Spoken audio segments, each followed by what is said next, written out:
ജസ്പേഡിയൻ ആയിട്ട് അറിയാൻ ആഗ്രഹിക്കുന്നു, അറിയപ്പെടാൻ ആഗ്രഹിക്കുന്നു. മരിക്കുകയാണെങ്കിൽ ഒരു ജസ്പേഡിയൻ ആയിട്ട് തന്നെ മരിക്കാൻ ആഗ്രഹിക്കുന്നു. കാരണം നമുക്കറിയാം ഒരുപാട് പേര് അല്ലെങ്കിൽ നമ്മൾ കണ്ടുവരുന്ന ഒരു പ്രവണതയുണ്ട്.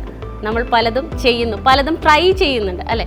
പക്ഷെ ഞാനും എൻ്റെ ഹസ്ബൻഡും എടുത്തൊരു തീരുമാനമുണ്ട്. ചെയ്യുകയാണെങ്കിൽ അത് ജസ്പേഡ് മാത്രം ചെയ്യുള്ളൂ, മരിക്കുകയാണെങ്കിൽ ജസ്പേഡിയൻ ആയിട്ട് തന്നെ മരിക്കണം. ആ ഒരു തീരുമാനം എടുത്തതുകൊണ്ട് തന്നെ എന്നോട് ഇനി എൻ്റെ ലൈഫിൽ ഒരാളും ചോദിക്കരുത് നീ ജസ്പേഡ് നിർത്തിയോ, അല്ലെങ്കിൽ ജയശ്രീ ജസ്പേഡ് വേണ്ടാന്ന് വെച്ചോ, വേറെ ഏതെങ്കിലും കോൺസെപ്റ്റ് ചെയ്യുന്നുണ്ടോ എന്നൊരു ചോദ്യം എൻ്റെ ലൈഫിൽ ഉണ്ടാവാതിരിക്കാൻ വേണ്ടി എന്നെ കാണുമ്പോൾ ഒരിക്കലും അത് ആരും ചോദിക്കരുത് എന്നുള്ളൊരു തീരുമാനത്തിൽ. മാത്രമല്ല ജസ്പേഡ് എന്ന് പറഞ്ഞാൽ എൻ്റെ വികാരമാണ്, അതെൻ്റെ ബ്ലഡിൽ അലിഞ്ഞു ചേർന്നിരിക്കുന്ന ഒന്ന് തന്നെയാണ്. അതുകൊണ്ട് എൻ്റെ ജീവിതത്തിൻ്റെ ഒരു ഭാഗമായി, എൻ്റെ ശരീരത്തിൻ്റെ ഒരു ഭാഗമായിട്ട് ഞാൻ എൻ്റെ ജസ്പേഡിനെ എൻ്റെ ശരീരത്തിൽ വച്ചുകുത്തി. അതിൽ ഇപ്പോഴും എനിക്ക് അഭിമാനം തന്നെയാണ്. കാരണം ഈ ഒരു പേരിലൂടെ എൻ്റെ കൈ ഓടിക്കുമ്പോൾ എനിക്ക് ആ ജസ്പേഡിൻ്റെ വികാരം എന്നിലേക്ക് കൂടുതൽ അത് ഊർന്നിറങ്ങുകയാണ് ചെയ്യുന്നത്.